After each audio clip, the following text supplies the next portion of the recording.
Hello friends, আরও একটি গুরুত্বপূর্ণ ভিডিওতে আপনাদের সকলকে স্বাগত। আজকের ভিডিওতে আমরা আলোচনা করব দিলীপ ঘোষকে নিয়ে। আপনারা অনেকেই অবগত যে পুরীর জগন্নাথ মন্দিরে দিলীপ ঘোষ মমতা বন্দ্যোপাধ্যায়ের সঙ্গে যে সাক্ষাৎ করেছে তার পরবর্তীতে দিলীপ ঘোষ তৃণমূলে যাচ্ছে কিনা এই নিয়ে অনেকের মনে প্রশ্ন জেগে উঠেছে। আমরা অবশ্যই সেই প্রশ্নটাকে ক্লিয়ার করে দেওয়ার চেষ্টা করবো আপনাদের মধ্যে। আর প্রত্যেককে বলবো ভিডিওটি প্রথম থেকে শেষ পর্যন্ত দেখুন। ভালো লাগলে অবশ্যই লাইক, শেয়ার, কমেন্ট করুন। আর যারা এখনও চ্যানেলটিকে সাবস্ক্রাইব করেননি তারা অবশ্যই চ্যানেলটিকে সাবস্ক্রাইব করে দিয়ে পাশে থাকবেন। এরকম নিত্য নতুন খবর কিন্তু আপনারা এই চ্যানেলে পেয়ে থাকবেন। তো চলুন আমরা মূল পর্বে প্রবেশ করি। দিলীপ ঘোষ কী করেছিলেন? দিলীপ ঘোষ কিন্তু একটা ইনভাইটের মাধ্যমেই দীঘাতে গিয়েছিলেন জগন্নাথ মন্দির উদ্বোধনে। অবশ্যই সস্ত্রীক গিয়েছিলেন। দিলীপ ঘোষ ইতিমধ্যে কিছুদিন আগে বিয়েও করেছেন, আপনারা সকলে এ বিষয়ে অবগত। তো এই মতো অবস্থায় দিলীপ ঘোষ তৃণমূলে যাচ্ছেন এই নিয়ে বিশাল শোরগোল পড়ে গিয়েছে। তবে আপনাদের একটা পরিষ্কার কথা বলি, দিলীপ ঘোষ বরাবরই কিন্তু একটা ঠোঁটকাটা মেজাজের ব্যক্তি। তিনি কিন্তু সত্যি কথাটা বলে দেন সামনাসামনি, তার মধ্যে কোনো গোপনীয়তা থাকে না। তিনি যদি তৃণমূলে যোগদান করতেন অবশ্যই কিন্তু তিনি প্রকাশ্যেই হয়তো তার বার্তাটা দিয়ে দিতেন। তো আপনাদের পরিষ্কার হিসাবে বলে দিই, তৃণমূল কংগ্রেস থেকে কিন্তু তিনি কোনোভাবে যোগদান করছেন না এই মতো অবস্থায়।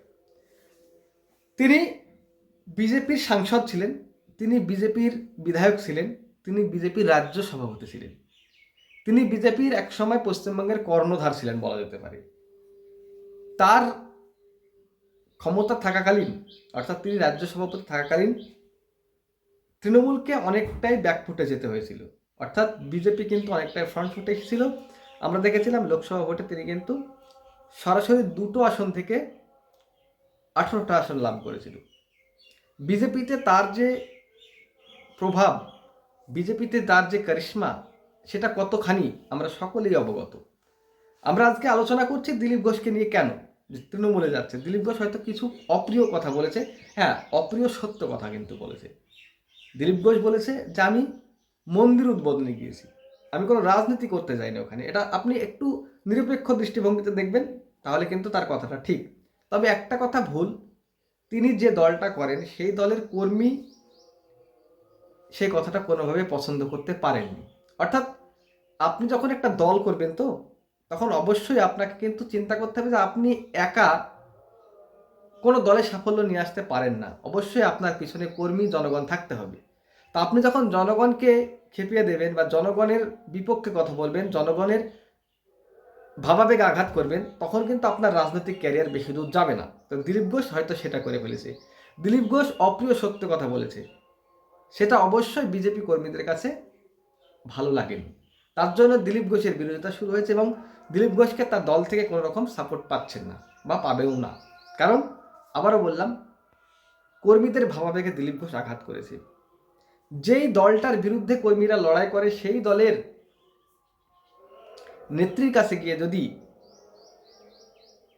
দল সম্পর্কে বা কোনো নিরপেক্ষই হোক প্রশংসা করতে শুরু করে, মুখ্যমন্ত্রীর প্রশংসা শুরু করে, সেক্ষেত্রে তার যে কর্মী তারা কিন্তু ভাবাবেগে আঘাত পায়।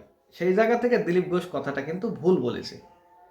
এই পরিপ্রেক্ষিতে দিলীপ ঘোষকে দল থেকে কোনো সাপোর্ট করা হচ্ছে না এবং দিলীপ ঘোষ প্রতিনিয়ত কিন্তু যে কথাগুলো বলে যাচ্ছেন সেই কথাগুলো প্রত্যেকটাই দল বিপক্ষ কথা হয়ে যাচ্ছে।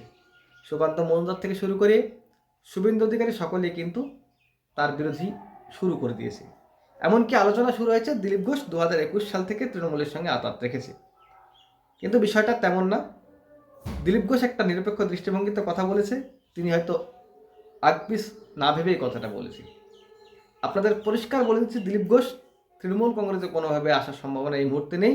এমনকি তৃণমূল সূত্রে খবর দিলীপ ঘোষ তৃণমূলের সঙ্গে কোনো যোগাযোগ রাখছে না বা তৃণমূলও চায় না দিলীপ ঘোষ তৃণমূলে আসুক। তো আজকের ভিডিও এ পর্যন্তই। ভালো লাগলে অবশ্যই লাইক, শেয়ার, কমেন্ট করবেন। Thank you.